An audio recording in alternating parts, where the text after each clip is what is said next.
Agora estamos chamando a Marina, né, Marina? Posso passar a palavra? Pode. Oi, gente, bom dia. Bom dia. Eu vou compartilhar uma tela, que nervosinho, né, que dá.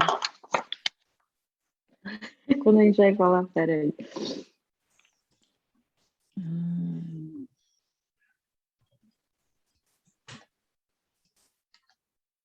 Só tá pedindo uma autorização. Ih.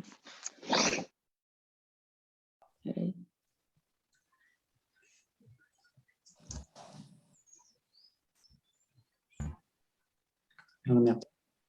Vai lá. Eu tô vendo. Prontinho. Deu? Ah, então tá. Ótimo. Você passa para mim, Diogo? Eu vou falar sobre o corpo, então, como morada e expressão do self. Primeiro, eu queria agradecer todo mundo pela paciência agora. Pela oportunidade de estar aqui falando, de ter entrado em contato com isso, pelo meu grupo. A gente teve uma troca muito gostosa, foi muito nutritiva. E a Ana trouxe essa coisa, né, de que a gente começou com aquela dificuldade até de escolher um livro que a gente fosse se identificar, porque a gente estava ainda com um pensamento bem concreto e ainda a gente estava com essa ideia um pouco cindida. E aí, então foi uma troca muito legal, eu acho que o trabalho foi passando, assim, então para mim foi uma coisa pessoalmente muito rica, enriquecedora, assim. E o self, eu trago o self como essa expressão desse sagrado, né? E o corpo físico, eu trouxe essa frase do Boadella para dizer que ele vai para muito além dessa genética, dessa coisa concreta. Ele também é aquilo que a gente vive, é o depósito das nossas emoções, dos nossos pensamentos, os valores que a gente incorpora. A gente pode passar. A gente, então, vem de uma visão muito cartesiana, né? Muito dual das coisas, linear, empírica, científica. Então, a gente tem essa ideia de que as coisas são cindidas, né? Então, corpo e espírito cindido, é certo e errado. E eu até acho que, assim, no desenvolvimento, isso foi importante para a gente poder aprofundar o conhecimento. Então, vamos estudar sobre o ombro, aprofundar o conhecimento do ombro. Mas entender que esse ombro está num contexto e que ele é afetado por esse contexto.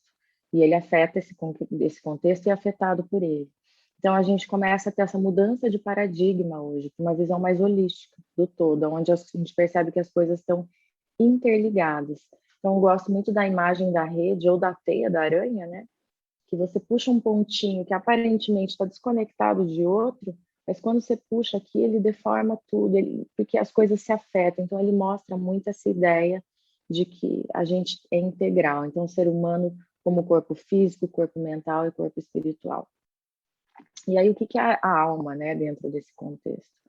O Jung, ele diferencia um pouco a alma do espírito, porque ele diz que o espírito é o que acende e a alma é o que encarna. Então, é como se fosse uma porção do espírito que está encarnada nesse corpo, nesse aqui, nesse agora. Então, uma profundidade, uma noção de centro, né? E o que acontece? A gente, quando tem então, o que eles chamam de ground externo, que são as vivências, esse aqui, esse agora, nesse tempo, nesse espaço, em ressonância com o ground interno, que tem a ver com as minhas sensações, com o meu sentir e com os meus mitos pessoais. Então, quando a gente está desconectado disso, a gente fala de um corpo que está encouraçado, né? A gente fala de um corpo em desconexão. E a gente vive hoje uma sociedade onde a gente vai se massificando. Então, a gente tem uma necessidade de pertencimento inata, né? Então, vamos entender que nós somos seres gregários, a gente só evolui em espécie. Então, a necessidade que eu tenho de pertencer a um grupo é vital. Se eu não estiver ali, eu posso não sobreviver. Então, a gente vive nessa linha, nessa corda bamba, né? Entre o que é individual e o que é coletivo. Então, a gente tem essa necessidade de ser visto, mas, na verdade, a gente tende, quando a gente se desconecta desse centro, a gente se desconecta desse si mesmo, a gente vai necessitando cada vez mais do olhar do outro, do reconhecimento do outro. E aí é um paradoxo, porque aí eu vou me desconectando cada vez mais de mim mesmo. Então, essa coisa da gente se massificar, né, da sociedade mais robotizada e a perda dessa espontaneidade do sentir. Pode passar. Ô Marina, eu vou te dar acesso aqui para Tá. passar, vamos ver se funciona, tá? Veja aí se consegue passar. Não consigo. Opa, Agora sim. só vou mutar. Pode passar.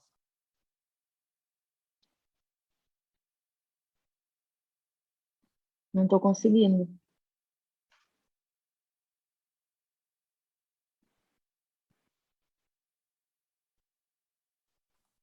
Clica na minha tela aí, e daí se consegue passar pela setinha do teclado ou clicando no mouse.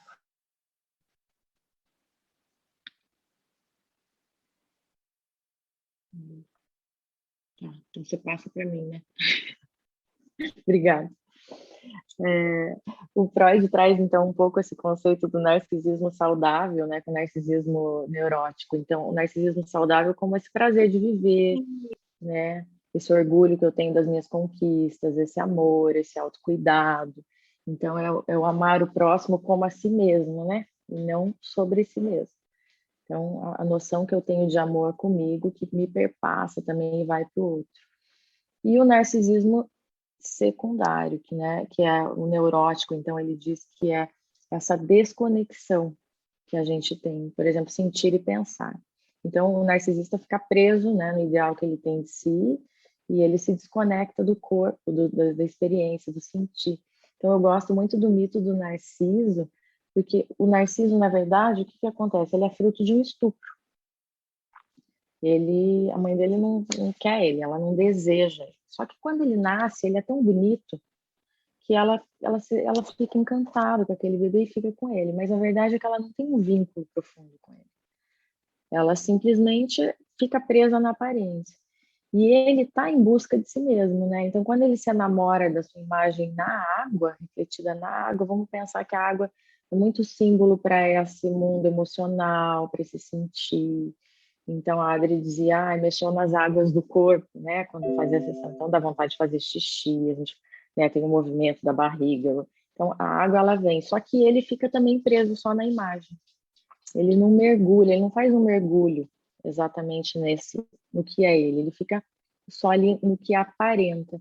E aí, o que acontece? Ele se dissocia do corpo dele. Então, ele morre de inanição, Narciso. Ele fica sem comer, sem dormir, sem nada. E, então, esse representante dessa cultura que a gente vive, onde a gente valoriza, onde se valoriza muito a imagem, em detrimento da conexão, da sensibilidade do afeto.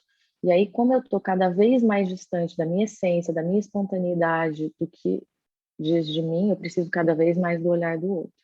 E o outro, então, ele se torna, na verdade, um espelho para a minha necessidade de me sentir valorizado, de me ver, né? Pode passar, Diogo. Então, a gente tem como esse ideal dessa cultura o fálico narcisista, né, que se valoriza. Então, é uma cultura que valoriza o exibicionismo, a aparência, a performance, acima do afeto, da troca e da espiritualidade. Então, a gente vive a melhor versão de nós mesmos, né, e a gente às vezes confunde muito o que eu sou com o que eu gostaria de ser. Então, esse ego fica frágil e distante desse centro, que somos nós. Então, aqui a ideia de que o ego é essa consciência, a ideia que a gente tem de si mesmo, que a gente conhece de si, e o self como esse todo, que é o inconsciente e o consciente. Então, é o corpo e a alma, é o sagrado que se expressa pela energia vital, impulsão. Eu gosto muito de pensar na coisa da centelha divina, né? Que cada um traz em si a sua maneira. É o sagrado que cada um traz a sua maneira.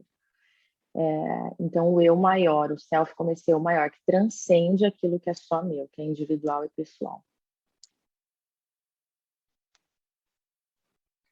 E a espiritualidade como resultado dessa relação, desse eixo que a gente fala ego-self. Então, a gente estava falando que a gente tem ainda uma visão muito, né, uma visão muito cartesiana e dual, e, na verdade, a espiritualidade é esse religar desses opostos. Então, mente e corpo, né? Espírito e corpo, masculino, feminino, ego, self, consciente, inconsciente, luz e sombra. Vai colocar esses opostos numa dança para eles se harmonizarem, se complementarem e atingir a totalidade, né? Que é uma representação, que é esse uno, né? Que é esse todo, a gente fala desse todo. E aí, entender que o princípio criador, que a espiritualidade, ela vai para muito além do entendimento intelectual, né? Ela também é contemplada com sentir. Então, aí para mim faz muito sentido o que aconteceu no nosso grupo, porque a gente, acho que no começo estava muito nessa busca, né? De um algo que fosse, a gente falava assim, não tem, as pessoas não escrevem muito sobre isso, porque a gente estava querendo uma coisa concreta. A gente queria algum lugar, uma coisa bem linear, bem intelectual mesmo, e está para além disso. E a gente foi afetado por essas trocas entre nós, pelas leituras que a gente fez, e foi algo que transcendeu, foi uma ampliação de consciência nesse aspecto, né? Claro, porque a espiritualidade, ela logra isso, né? Esse lugar que eu não sei, só sei que é assim, como diz o Chico Chicó. Pode passar.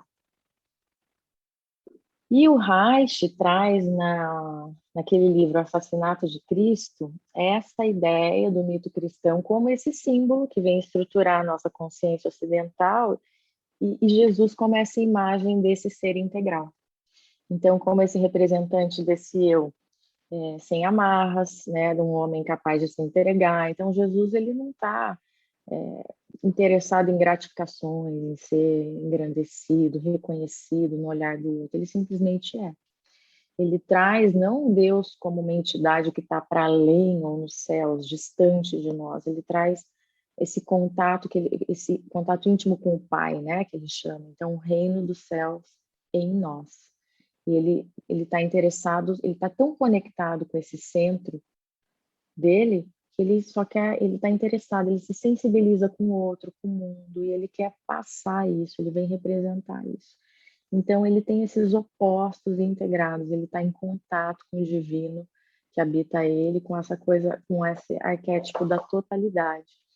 E eu gosto muito dessa imagem do Sagrado Coração de Jesus, ela está meio estilizada aqui, porque o coração ele é muito esse símbolo, né, do centro. Então, quando a gente fala eu, a gente não fala eu, a gente fala eu.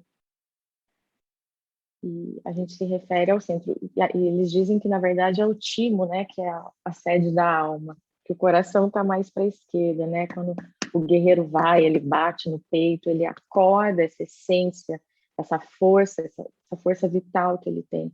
Mas o coração, ele também é a sede que bombeia a vida, e ele leva aquilo, né, para o corpo inteiro. Então, esse símbolo daquilo que é vital, da energia que passa ali e circula. E também o símbolo de algo que toca a nossa alma, porque quando a gente fala assim de algo que a gente gosta, a pessoa mora no nosso coração, a gente fala segue o seu coração, como aquilo que está em contato com aquilo que faz a gente vibrar mesmo, né, que faz a gente pulsar.